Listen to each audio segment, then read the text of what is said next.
Hello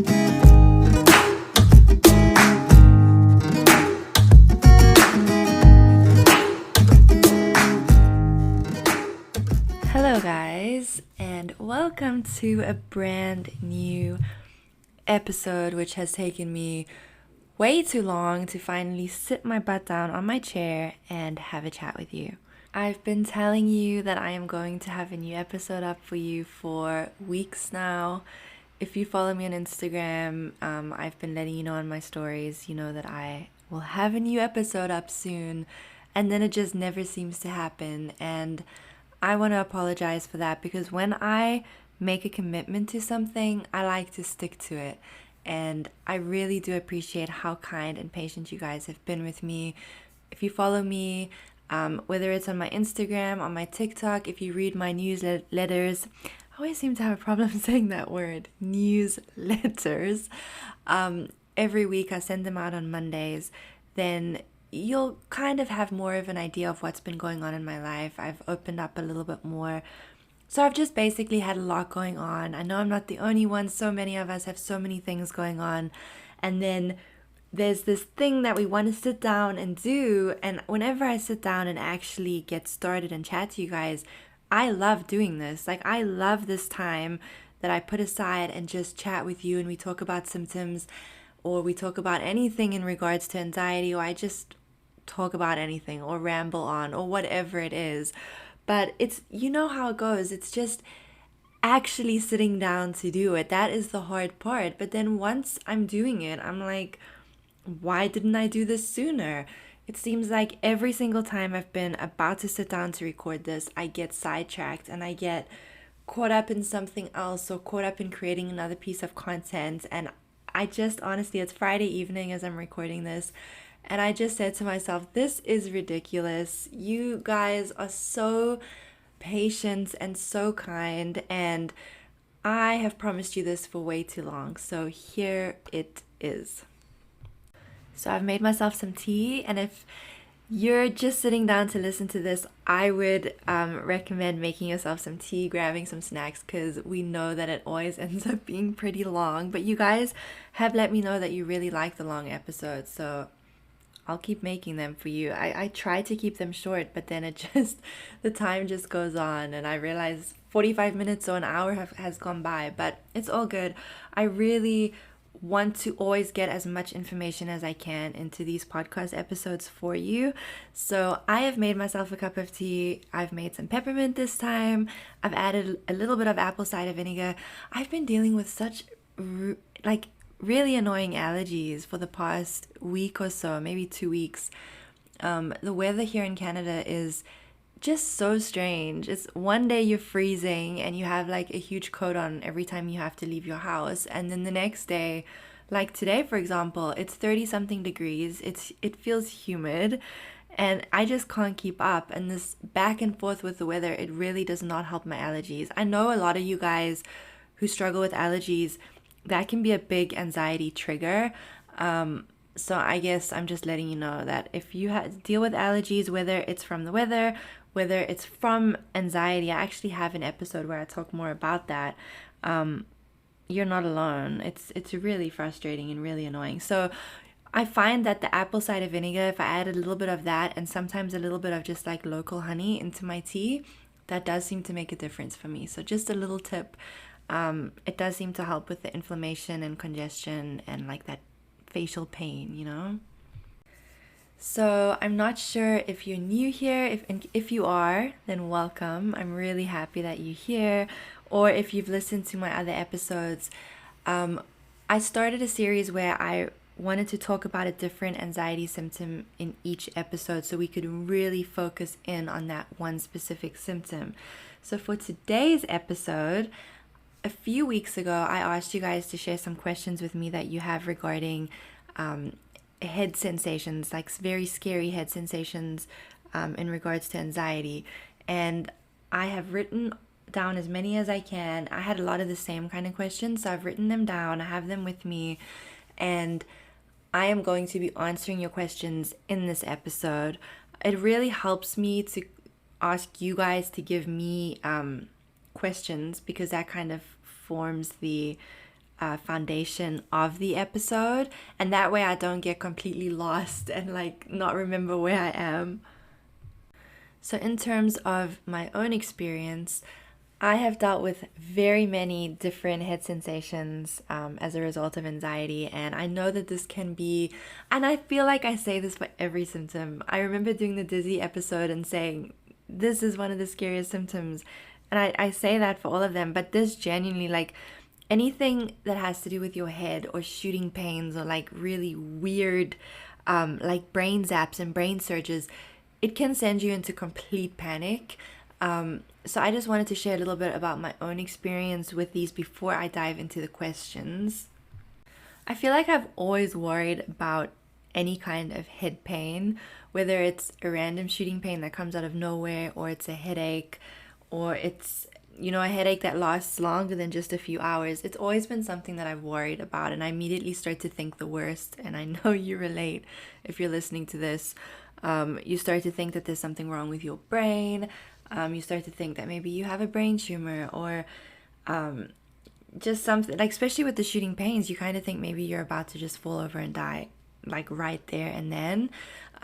During my very first panic attack, so I've spoken about this before, but I'm going to share again just in case you're new, or just to kind of, refresh your memory, just in case you don't remember, or sometimes it's just nice to hear something again.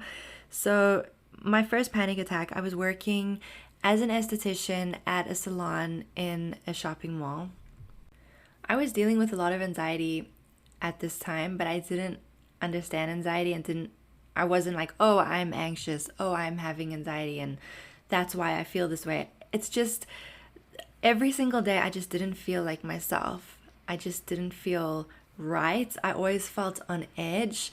I was dizzy all the time. Every time, like the lead up to going to work, my stomach would be in a knot and I would feel really sick. Even if it was just, like a regular day at work. I noticed that I was having all these weird symptoms that would just intensify every single time I left my home. And because I didn't understand anxiety, I thought that I was genuinely like sick. I thought that I was having real issues. And that's something that I ended up obsessing over, because I didn't understand how it was possible to feel this way every single day. And I think the worst part was that I didn't even know how to fully explain to anybody how I feel. Like if you say to somebody, I just don't feel right, they just immediately tell you to go to the doctor, which was a huge panic trigger for me too, because then I'm thinking, well, I need to put that off, because the minute I go to the doctor, he may confirm something really serious. And it was just a horrible, horrible cycle. And I had no idea that it was, oh, this is, anxiety. So I'd been feeling like this for a good while at this point. But I hadn't experienced a full-on panic attack. If I look back now, I definitely had experienced episodes of just panic, but not a full-blown panic attack. So on this particular day, it was the end of my shift, and I would take the bus home, and I just wanted to stop at the drugstore to grab a few things that I needed before going to wait for my bus. And I remember I was in the drugstore, and I was like walking through the aisles and like getting what I needed, but I wasn't even focusing on what I was doing. I felt so incredibly strange and uncomfortable in my body. Excuse my throat if it sounds like raspy or whatever. I'm not kidding when I say I'm really struggling with some allergies at the moment. So I wasn't feeling good, and I wasn't feeling comfortable in my body. I didn't understand what was happening, but I knew that something just did not feel right. And my heart was racing, which was making everything feel worse. I felt really hot. My heart was skipping beats the whole time. So I was kind of zoned in on that, thinking there's something wrong with my heart. And my vision was blurry too. This was a big thing. Whenever I was very anxious, my vision would blur. And just all of these symptoms together, you really do genuinely think there's something wrong, like it's a medical emergency. So I wasn't really paying attention at all to what I was doing. I was just throwing stuff into my basket, And I remember just thinking, I don't care if I don't have everything. I just want to leave. Like, I just want to get out of this place. Whenever I started to get really hot, I would always feel like I'm going to pass out. And fainting was a big fear of mine. So I went to go stand in line to pay.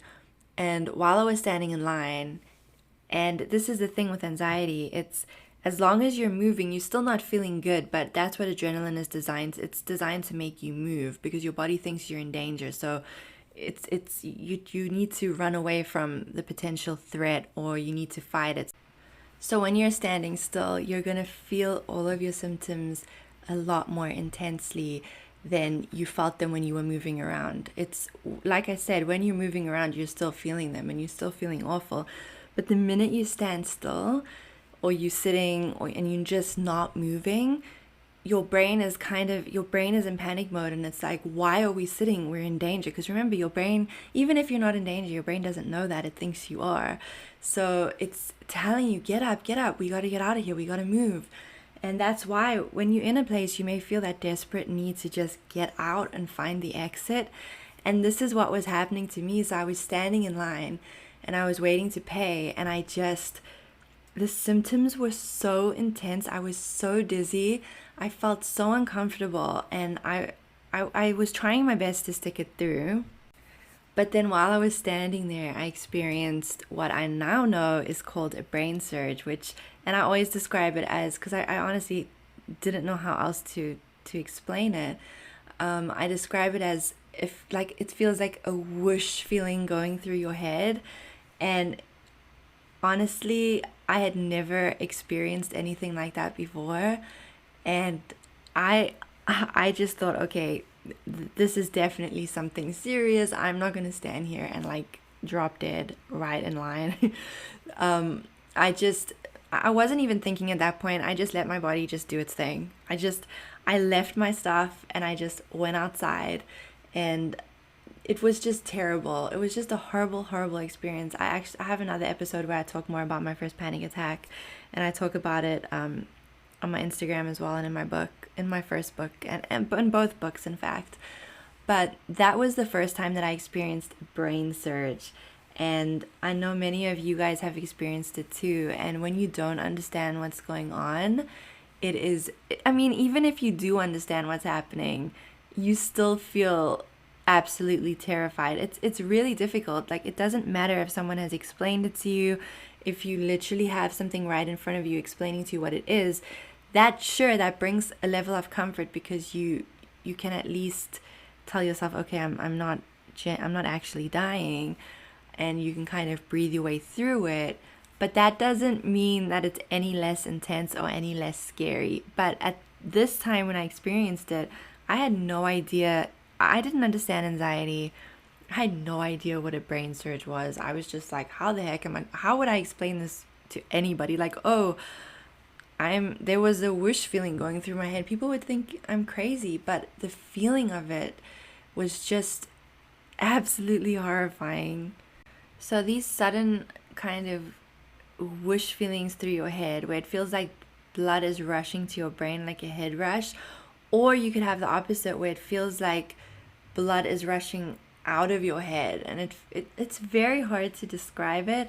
Whenever I've put posts up and I read through the comments, like, you guys explain it so well. So I always recommend, if this is a symptom that you relate to, go look for my brain surge posts, my brain zap posts, and I'll get to brain zaps in a minute because that's a different thing. But I often talk about the two of them together when I do posts.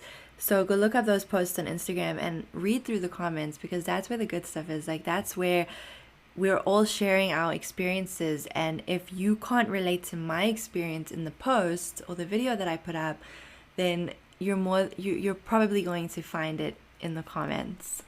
So this is actually very common during fight or flight. It's when blood literally is rushing to your head or out of your head, depending on the situation. So if blood is rushing to your head, your brain believes you're in danger, and the blood coming to your head is supposed to help you to think more clearly, so to help you kind of think your way out of this threatening situation. And I always say that if you were in a genuinely like life-threatening situation, you're not going to be focused on the symptoms. Everything's going to suddenly feel kind of crystal clear, and you're going to be so zoned in on how you're going to get out of it that you're not going to be like, oh, my head feels weird. You're just going to be focused on getting away.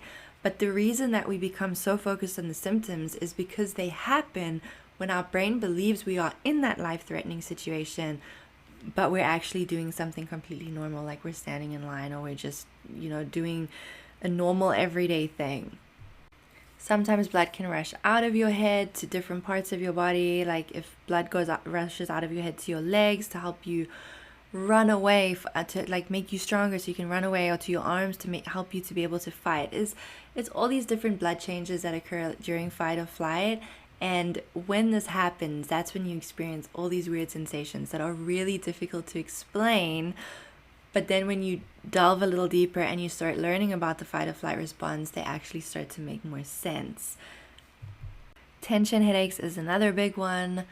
I think someone had asked this in one of the questions, so I'm going to wait to get into that. But I used to get tension headaches, and tension headaches can last for ages. That's the thing, that then you start to worry and think, maybe I have a brain tumor, maybe there's something very serious going on. And then you start to, if you have health anxiety, your brain starts to piece things together. So, I would sit there and I would have this headache that just wasn't going away. So I remember when I was a teenager, everything kind of started to hit me at once when I was around 16, 17. I had so many different symptoms, just on and off, on and off. Again, I had no idea that anxiety could be contributing in any way.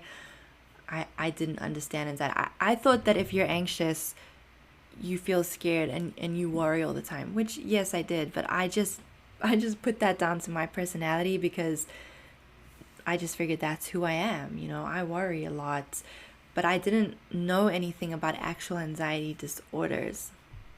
So I had this tension headache it had been at least a week at this point. And then, your brain starts to piece it together. Like I said, if you have health anxiety, this is exactly what your brain does. It wants to be prepared, and it starts honing in on every little thing. So I start thinking, well, I have been feeling kind of nauseous, like I haven't been feeling well. Plus my head hurts. Plus I'm getting like weird blurry vision on and off.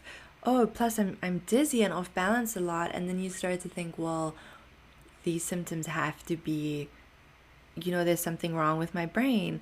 And then the absolute worst of all is you go and Google your symptoms. Oh my God, the amount of times that I ended up in complete panic because my exact symptoms came up alongside serious medical conditions or diseases, and I would completely lose it. It's absolutely, there are no words. So if you're listening to this suffering with health anxiety, I understand. I truly, truly understand that it is incredibly difficult to put into words how it just consumes your entire life. So I don't want to get too off track here because like if you follow me on Instagram and watch my stories, I can go off on little rambles. I've written down some, because I genuinely forget when I'm talking and I don't have it in front of me. I've written down some of the symptoms that I've dealt with in terms of like head issues or head pains or head sensations. Brain zaps, that's another one. Brain zaps feel like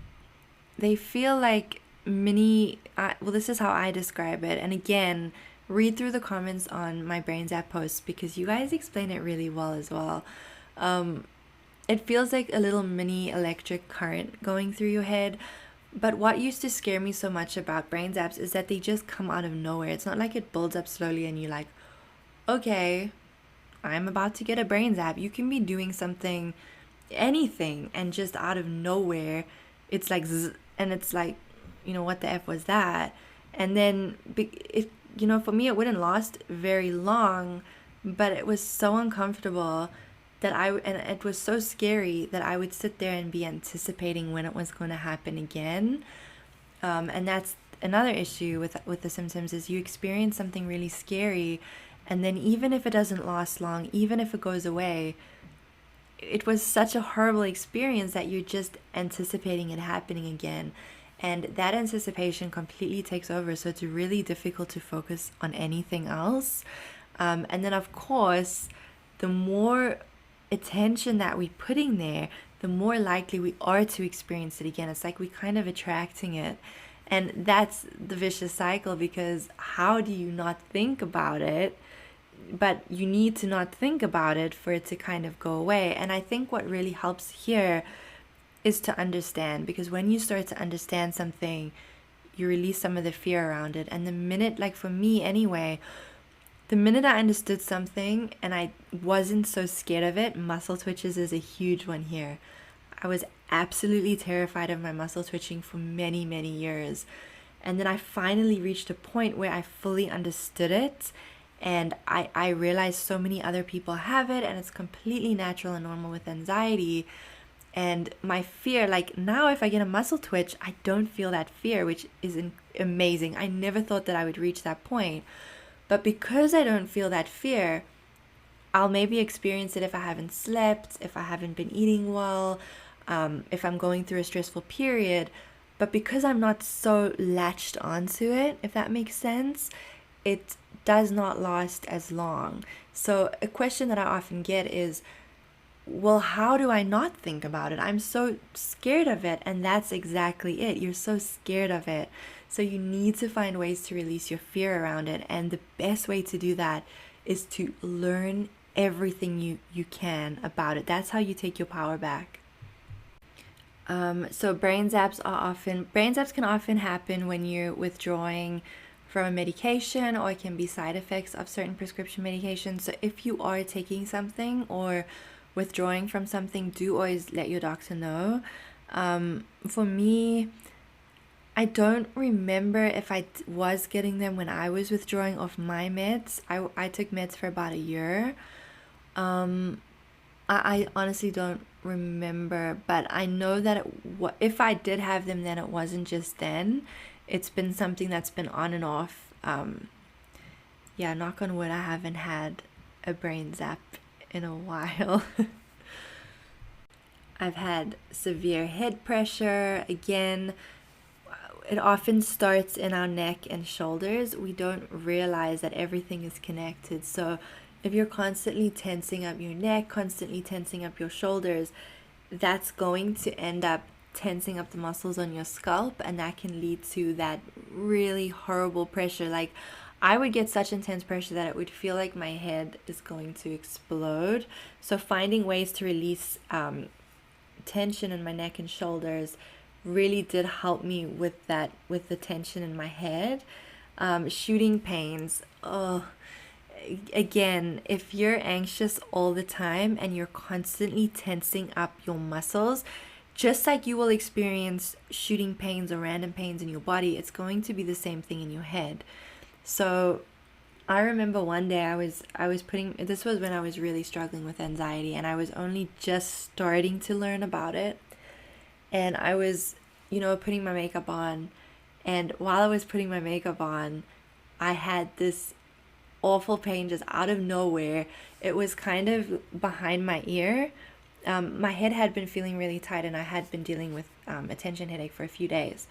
But I had this awful shooting pain. It felt like, again, how do I explain it? It's hard to explain unless you experience it yourself.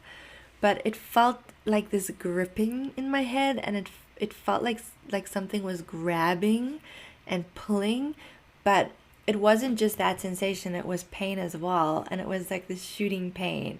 So it was this shooting pain, and then it didn't go away. Like it just sat there behind my ear, and it felt like it was just kind of growing in intensity. And I remember I just, because oh my goodness, I need to take a breath.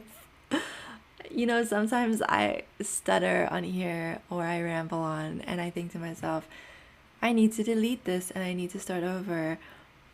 But I'm not going to do that because I'm human. So let's try that again. So at the time, I didn't understand my anxiety, and I was only just learning about it. And when I dealt with a horrible symptom, I would get so frustrated at myself.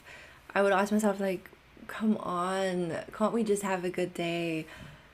Can't I just be normal? I would get so angry. And I remember it's not even just angry, like I was sad. I just wanted to feel normal. I just wanted to have one good day. Because even when I was having a good day, I was just waiting for the next symptom to happen.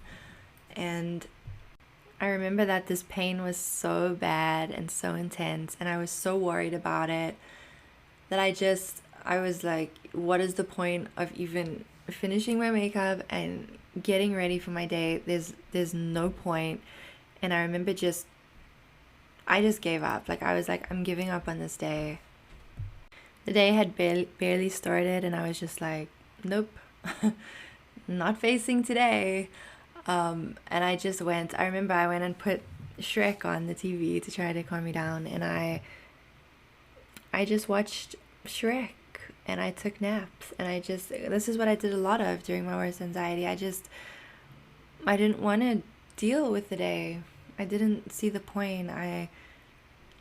I felt horrible all the time, and yep, that's what I did. I would give up on the day, and then I would get really frustrated at myself and feel like a complete failure. And I know that so many of you deal with this, and this is another big thing where you'll be having a really good period and you'll be doing okay, or you'll at least be feeling like you're on top of your symptoms and managing them to some extent, and then you'll have a day like I'm describing now, and you'll feel like you've completely lost all of your progress and you're back to square one. And it's an awful, awful feeling, and it can make you really, really down on yourself. But something that I have learned is that you have not lost all of your progress.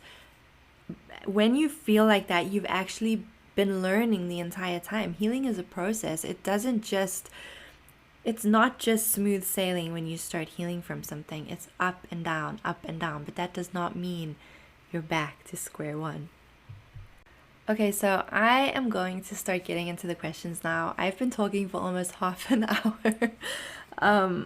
I honestly thought that I was going to have a 10-minute intro and just talk about, how I've experienced all of this, and then dive into the questions. And then I look at the time, and we've been here for about 27 minutes at this point. So I'm going to start diving into the questions and seeing your guys. It's not just questions, it's also just kind of, you just left me some responses and just let me know what you experience in terms of this. So the first one that I have here is, I keep thinking I have a new brain tumor, and I think I feel a lump on my head all the time. So from everything that I've described to you guys, that is one of the most common things to worry about when it comes to anxiety, is a brain tumor. I think heart problems and heart attacks and brain issues and brain tumors are up there as two of the biggest ones.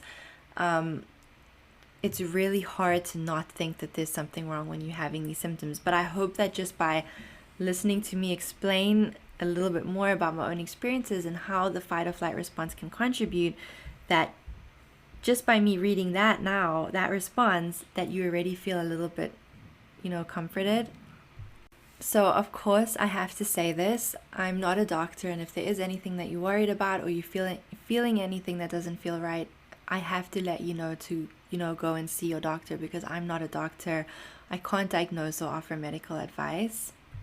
What I will say though is that when you deal with anxiety, and health anxiety in particular, one of the biggest things that we go through is worrying about lumps and bumps.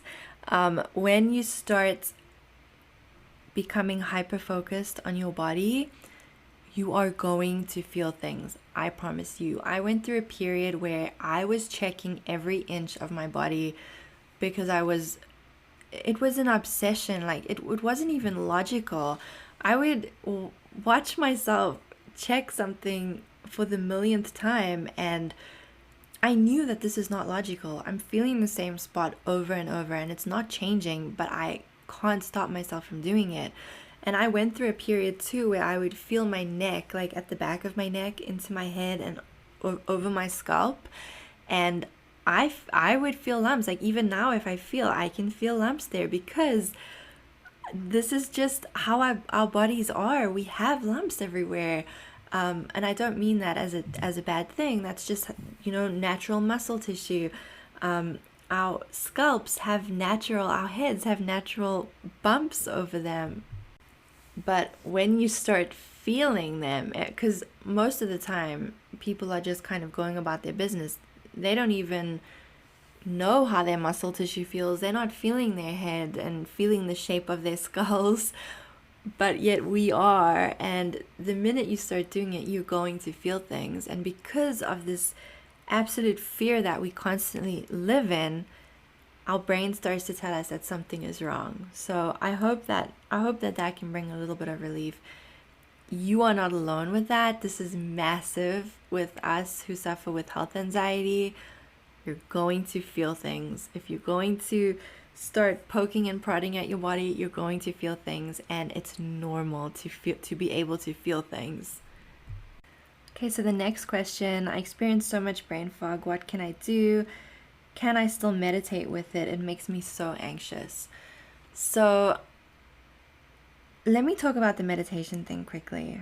I think we have this idea that meditation means that we have to really set aside all this time and our brains have to be quiet, and we kind of feel like there's all these conditions that have to apply before we can even sit down and even think about meditating.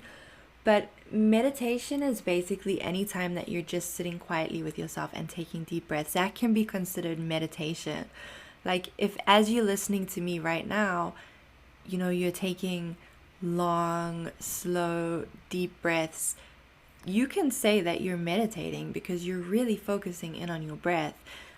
So when I started meditating, my brain was foggy all the time. I was zoned out all the time. I felt sleepy. Sometimes my mind would just not shut off with thoughts, most of the time, in fact. But I would still sit there and sometimes I would think, what is the point? Like, this is so pointless because my brain, it just does not feel like anything is happening. But I would still do it. This is the thing.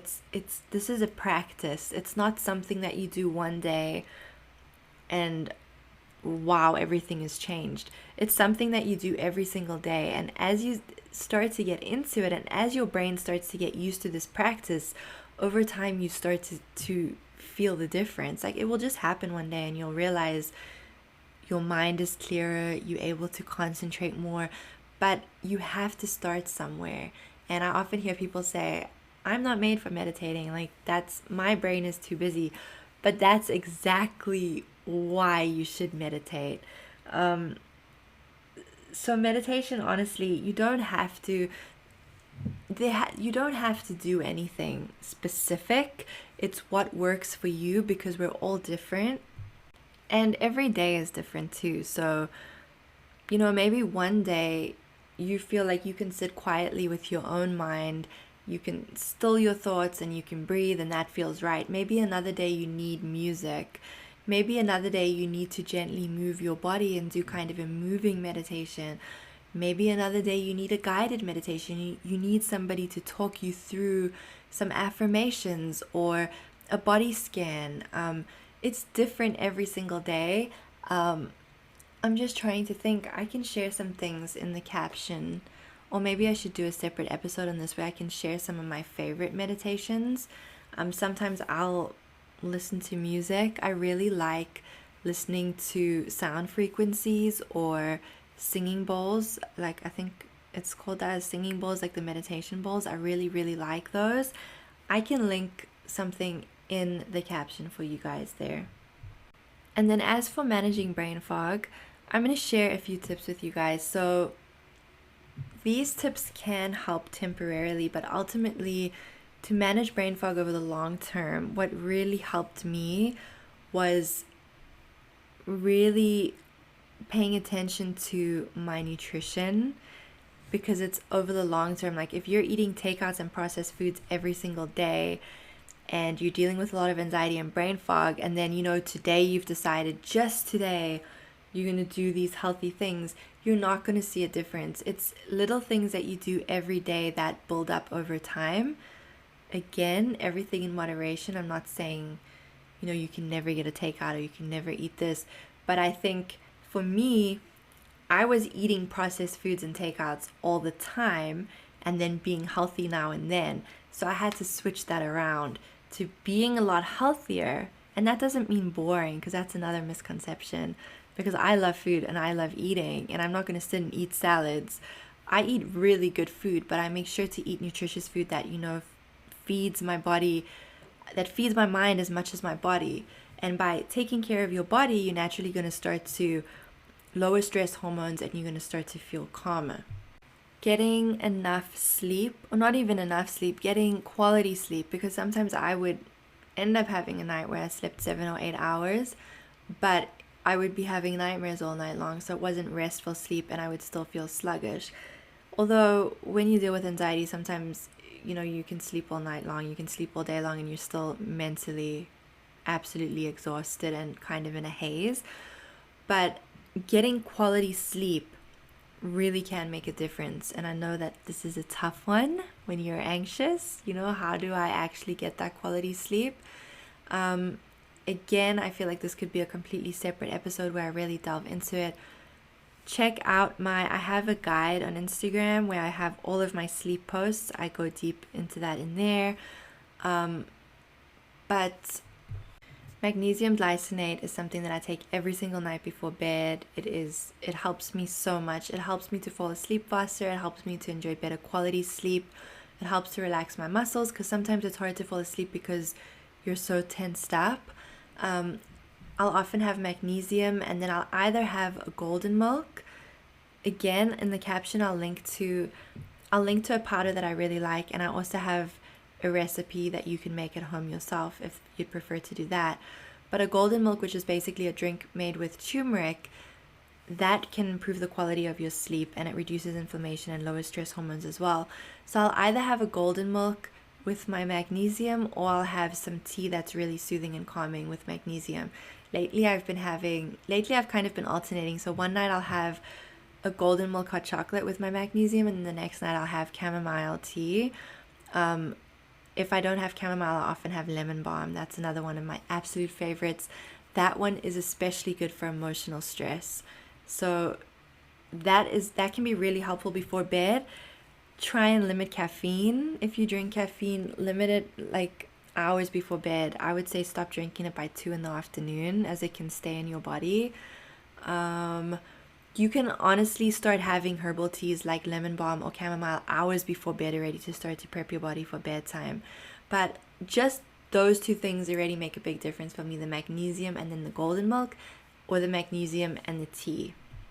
Staying hydrated, and that's not with sugary drinks all day. I'm sorry to let you know, but with teas, with fresh filtered water, you can add lemon to your water.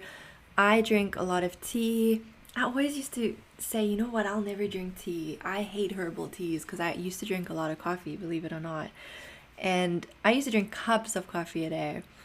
And I think the issue was that I wasn't giving it a chance, and I was drinking herbal teas that I just didn't really like. But I have my favorites now. So some of my favorites are spearmint, peppermint, chamomile, lemon balm. There's this chamomile lavender one that I really like as well. I'm definitely leaving some out here, but those are just some of my favorites. So I tend to drink a lot of tea throughout the day. Water, sometimes I forget to drink enough water, or it gets kind of boring, to be honest. So that's why tea can really help you to, up your water intake. Eating a lot of healthy fats is really good for your brain. It can really help with that that sluggishness and that fatigue and that kind of hazy feeling. So some examples could be salmon, avocado, raw nuts. In fact, one Brazilian nut a day can actually give you your dose of selenium for the day, and can really help if you suffer with depression. Cooking with coconut oil. Usually I'll add shredded coconut, just unsweetened, and flaxseed to my oatmeal. And that's a really good way that I get like a good dose of healthy fats in. Getting fresh air and moving your body works wonders as well. During my worst anxiety, I could barely take a few steps because my heart would race so much. So even just sitting down and just breathing and doing some gentle neck circles, and kind like I have this whole little thing that I do, like I'll sway side to side and I'll just kind of move around in like a moving meditation. It even just take your hand and massage each shoulder and massage your neck while you breathe. Do some light, gentle stretching.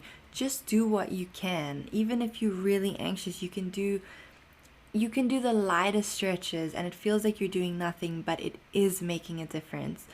I know that it's really difficult to get outside when you deal with a lot of symptoms and panic attacks. Even just opening your window and just letting some fresh air in can make a difference. If you're able to get outside, just sitting right outside your house. It doesn't have to be these massive things like going for an hour-long walk, or if you're having a good day and you're able to do that, then great, go ahead and do it. But this is why I always stress that every single day is different and you have to honor what your body needs day to day. We're not going to feel the same every day. We're not going to be able to do that hour walk every single day. And when we put that pressure on ourselves, that's when we start to feel like failures. Even though there is nothing wrong with you, you're simply human. There's a breathing technique called fire breathing.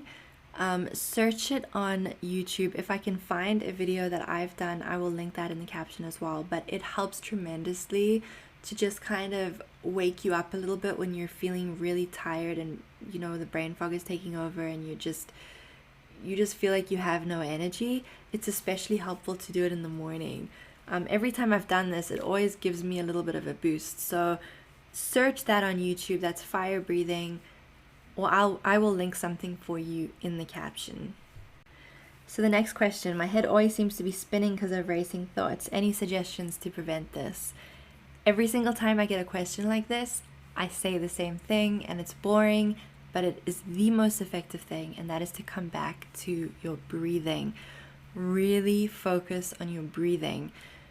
Count your breathing, like count your breaths out loud to, kind of like pull yourself out of your mind and out of your thoughts. Your breathing is the thing that will always bring you back. And it sounds like such a small thing, and some people dismiss it and think, oh, they talking about deep breathing again, that's not going to help me, I don't know how to do that. But there are so many different breathing techniques. For me personally, just the regular breathing in through my nose and out through my mouth didn't really help me during panic, and it felt like sometimes I was kind of suffocating and not doing it right. And that's why I always kind of dismissed deep breathing. I was just like, that's not helping me.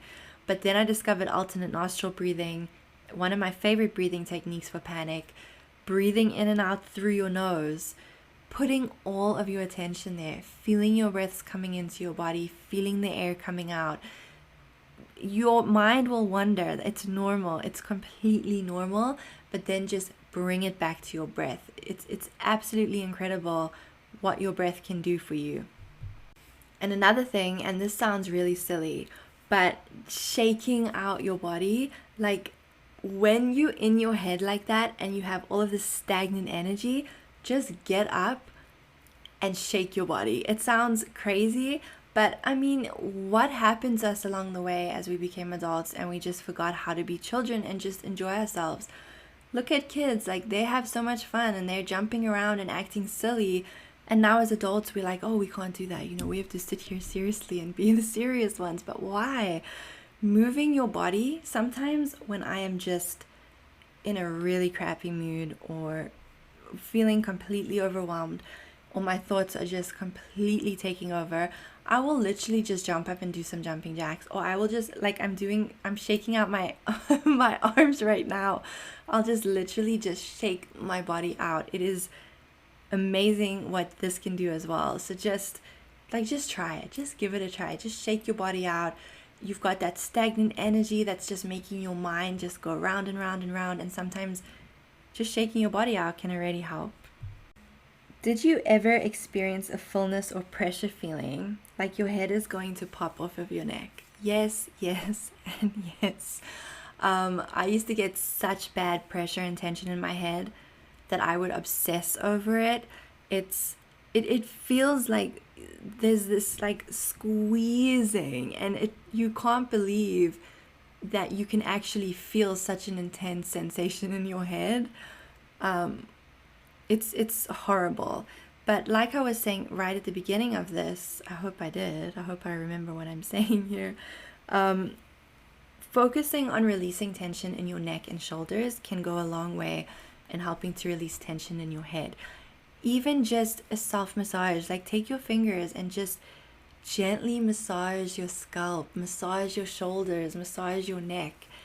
Like I said earlier, it doesn't have to be this big thing. Oh, I have to have the money to go book in for a fancy massage. You have hands, like you have your you literally have everything you need at your fingertips, like literally.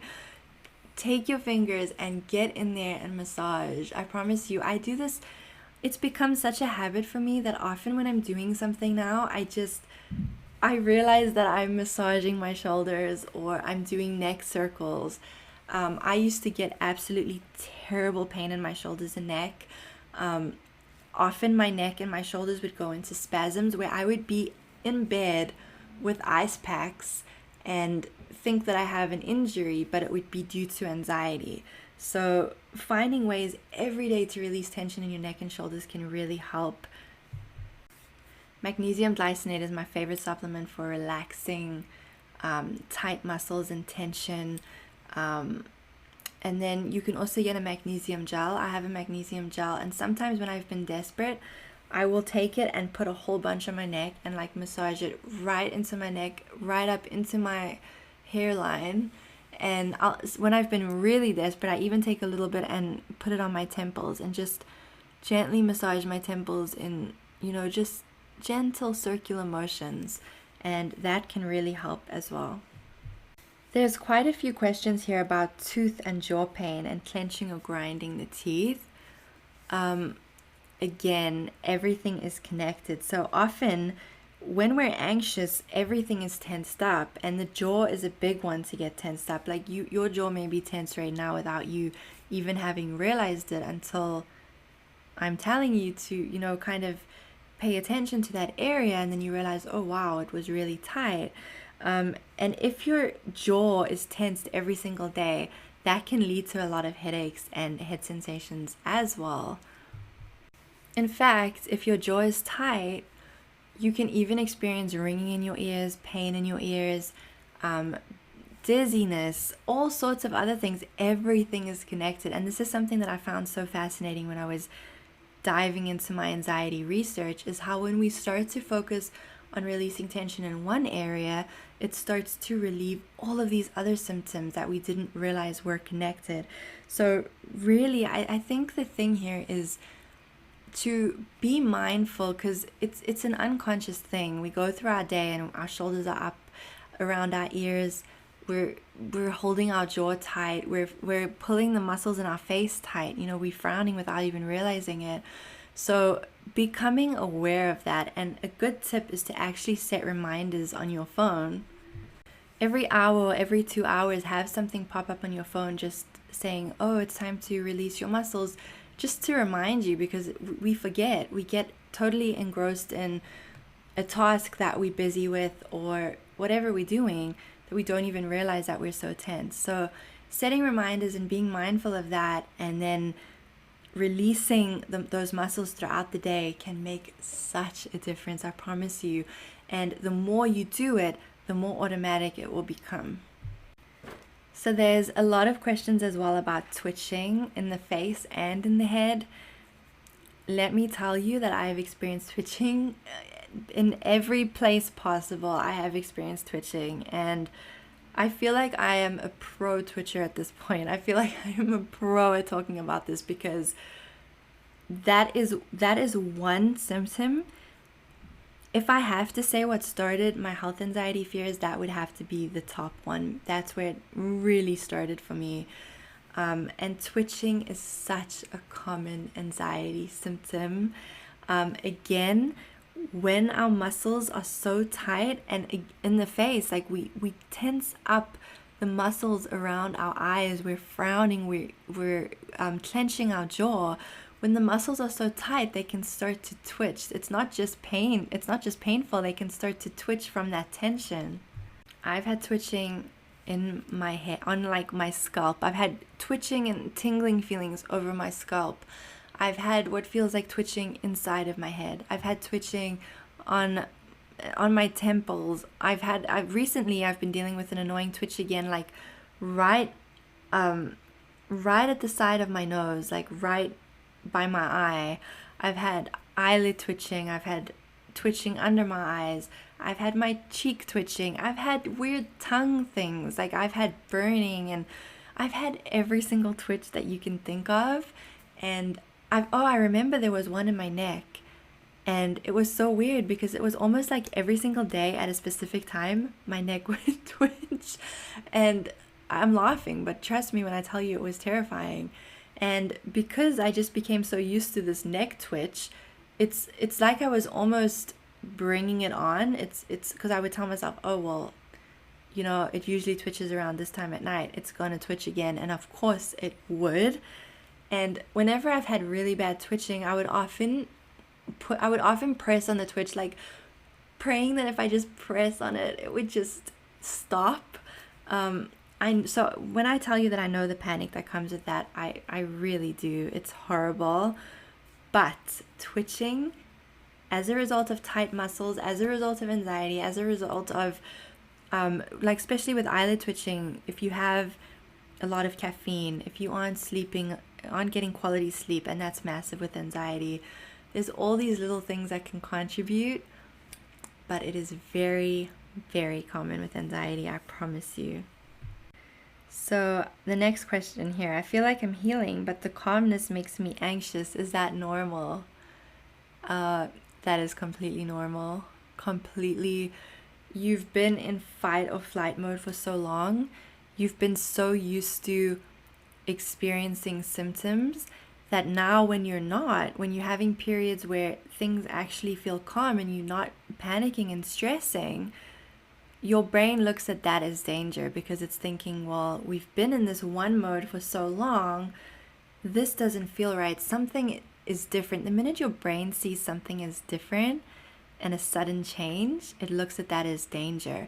So it's up to you to just keep reminding yourself, and you can write this down, you can say it in your head, you can say it out loud over and over and over, because what you tell yourself, eventually your brain will start to believe it. I am safe, I am safe, I am allowed to feel this way, I deserve to heal. I feel like I could make a whole video on some of my favorite affirmations, but you just have to keep reinforcing that and reminding yourself, I am safe, I am safe, I am safe. But it is completely normal to feel that. In fact, I would think it isn't normal if you don't feel that. I remember like when I was going through calm periods or having good days, that would make me stressed out because I would think this isn't going to last. My brain is tricking me. But this is completely natural. This is your brain just, our brains, our bodies are always trying to protect us. So when anything feels different, it's not trying to hurt you or cause issues, or it's not like your brain doesn't want you to be happy, but it wants you to be safe.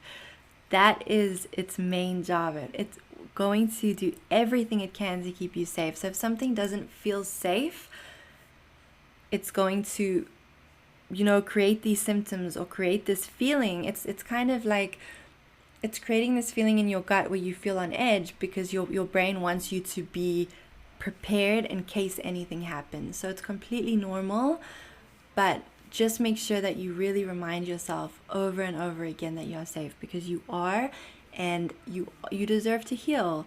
And ups and downs are normal too. I just have to say that again. Good days, bad days, it's all part of healing. Okay, so I've been here with you guys for almost an hour now. I'm seeing 54 minutes roughly there on my timer here. So I'm going to wrap this up. I don't want to overwhelm you with information, but I think I've touched on the biggest things, namely like the head pressure, the tension, the shooting pains, the brain surges, the twitching. I really hope, even if there's something that I haven't mentioned here, anxiety and constantly being in that fight or flight mode can contribute to so many different things, and sometimes they don't seem to make sense. Like that crawling feeling over the scalp, or feeling like, I would say it feels like there's bugs running down my scalp, or strange buzzing sensations, or some people describe as like a feeling of water dripping in their head. Like that seems to be a big one that I've seen people say. So I really hope that this has brought some level of comfort and relief for you. I'm going to do another post on Instagram on this soon, and then we can, like, I kind of will summarize this into a post on Instagram, and then we can have a chat in the comments. But I really do hope that this has helped you today or tonight, whenever you're listening to this. I feel like it would be so easy for me to sit here for hours and hours, because I feel like I'm never saying everything that I want to say. I honestly feel like I could sit here for a good 3-4 hours and just share so much more, but it's already been an hour, so I'm gonna end this here. I don't want to make any promises, because things are very up and down in my life right now. My moods are very up and down. I have very good creative days, and I have days where I get very down, and I really struggle to be motivated to do anything, to tell you the truth. But like I tell you guys, this is another thing that I'm dealing with in my life. I dealt with anxiety and I got through that, and now I'm on this other healing journey. And one thing I've learned is that every day is different, and I have to be okay with that.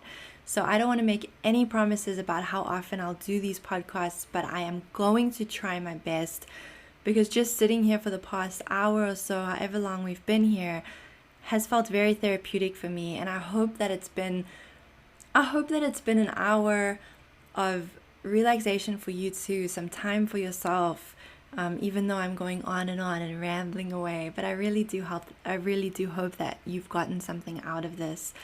If there's someone in your life who is struggling, feel free to share this with them. It really helps us to just talk about it and let people in our lives know that there's nothing wrong with them for suffering, and they're really not alone. Thank you for listening to me and for being here with me. I'm sending you so much love. I say this all the time, and I won't stop saying it. Be so gentle with yourself, okay? You are important. You are precious. You are so precious. Be gentle with yourself. Give yourself that love that you need, that love that we seek. We seek love and validation and all these things from other sources, but we can give that to ourselves. So be gentle with yourself. Give yourself that love that you deserve, and know that I'm sending you the biggest hug, and I'm sending you so much love, and I will talk to you soon. Have a beautiful day or a great night wherever you are in the world.